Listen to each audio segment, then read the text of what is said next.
It's the color of our world, beautiful and ethereal, noble and commanding, everywhere, yet nowhere. A color the ancients didn't even realize they could see. This is the story of blue.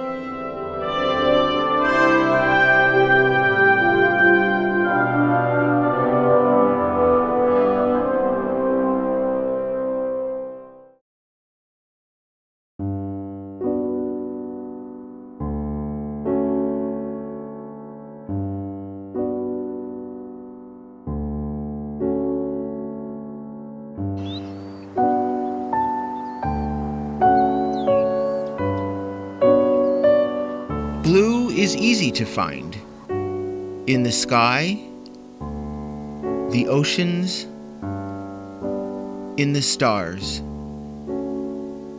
Yet, for all its pervasiveness, it is relatively rare in nature. Most plants and animals are green, brown, or earth-toned. If they are brightly colored, they are usually red, yellow, or pink.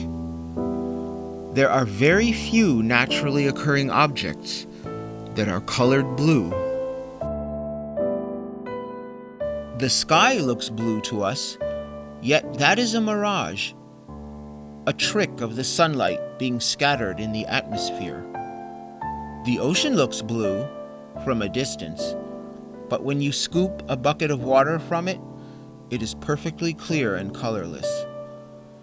Imagine, then, in those long ago days before humans understood things like the science of light, how mysterious blue must have seemed.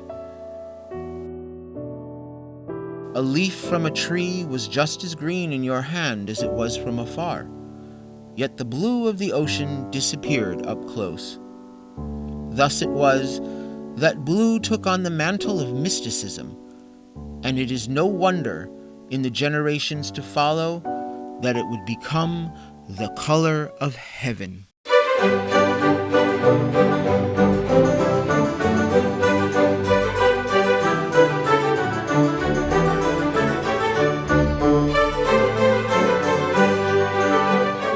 A few ancient cultures didn't even consider blue to be a separate color, and in some cases they could not see it at all.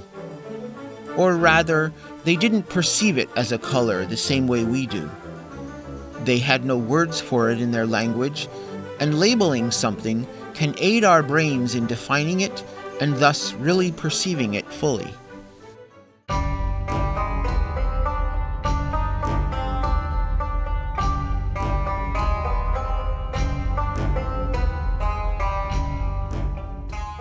Blue's story as a colored pigment begins in the Middle East, in what is present-day Afghanistan. That is where the world's largest and purest deposits of Lapis Lazuli are found.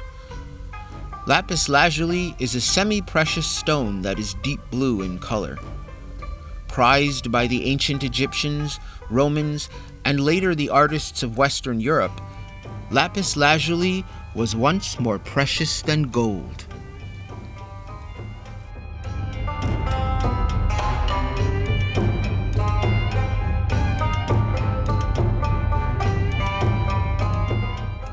Due to the rarity of lapis lazuli, the ancient Egyptians developed a substitute, the first synthetic blue pigment.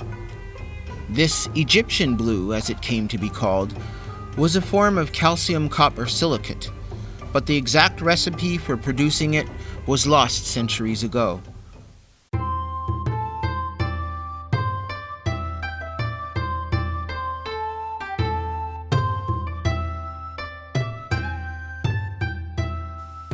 The Chinese developed a similar but slightly different blue pigment for their porcelain.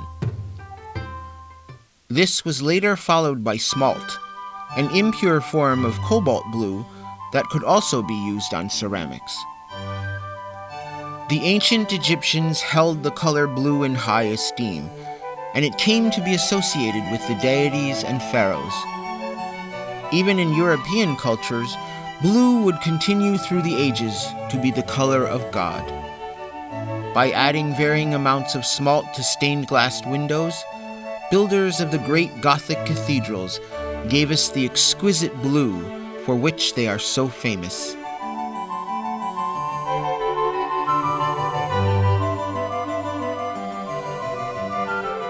During the Middle Ages and the Renaissance, Lapis Lazuli was mined by hand and ground into a pigment that had to be shipped across the Mediterranean Sea to Europe.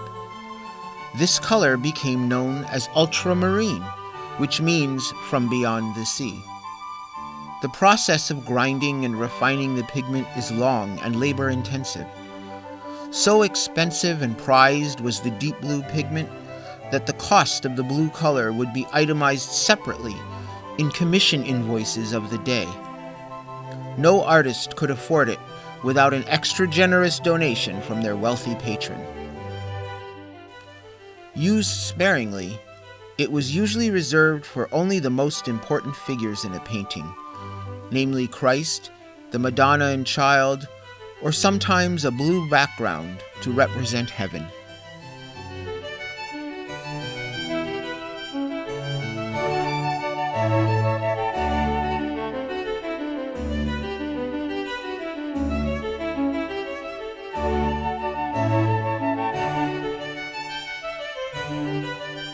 By the early 1800s, the burgeoning industry of modern-day chemistry had produced the present-day pure form of cobalt blue as well as Prussian blue, and both were manufactured as artists' pigments. Blue could now be used in artworks more freely and in mundane subjects like landscapes with a lower cost. Cobalt blue is a lighter, intense blue that is quite neutral in tone, leaning neither toward green nor violet. Prussian blue, dark and rich, is a lovely warmer blue when mixed with white, but it has a slight grayness to it. But Lapis Lazuli's 5,000-year reign as the ultimate blue was not to last. In 1824, the French Society of Industry offered a cash prize to anyone who could synthesize artificial ultramarine. Just 2 years later, in 1826, Jean-Baptiste Guimet succeeded and became the father of the artificial ultramarine industry, sometimes called French ultramarine. For the first time in human history, the deep, breathtaking blue of Lapis Lazuli was available to every artist at a low cost. Finally, the color of the gods had been captured and brought down to earth for all to enjoy. French ultramarine is in fact superior in color to natural lapis lazuli. The uniform and small particle size of the pigment creates a richer, deeper blue than the mineral from the rocks.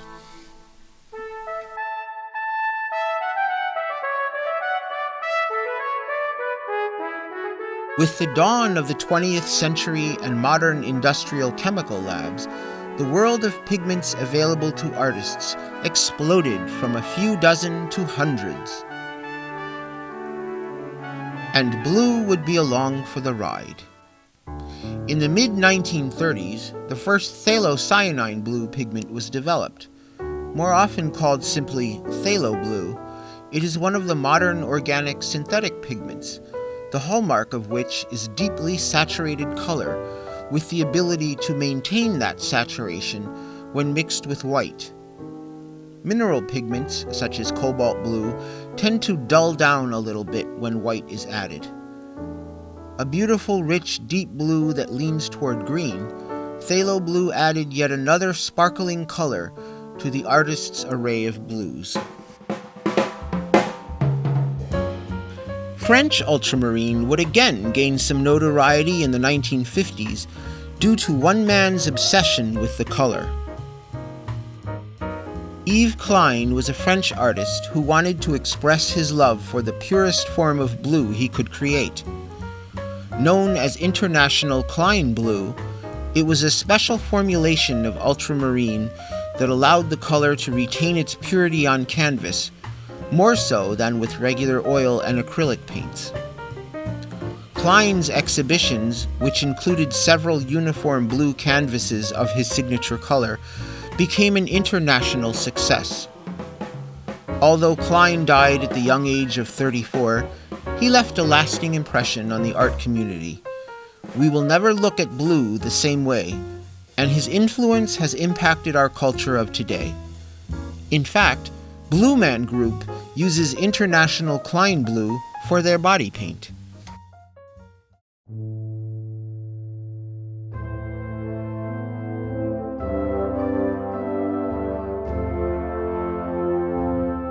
Blue will always be the most elusive, mysterious, and prized of colors. From the majesty of the sky and the oceans to the glorious stained glass of the Gothic cathedrals, blue seems to speak of dimensions unseen. In our culture, this color has come to symbolize everything from sadness and despair to honor, bravery, and honesty. When we trust someone, we say they are true blue. So think and remember that when you dip your brush into a pool of blue paint, that you are joining the countless generations of artists before you who have sought to understand blue's whims and personalities. From warm and calming to cold and icy, blue seems to reflect the ethereal quality of what it means to be human. This color of heaven calls us home to the mystery within ourselves. That is the legacy of blue.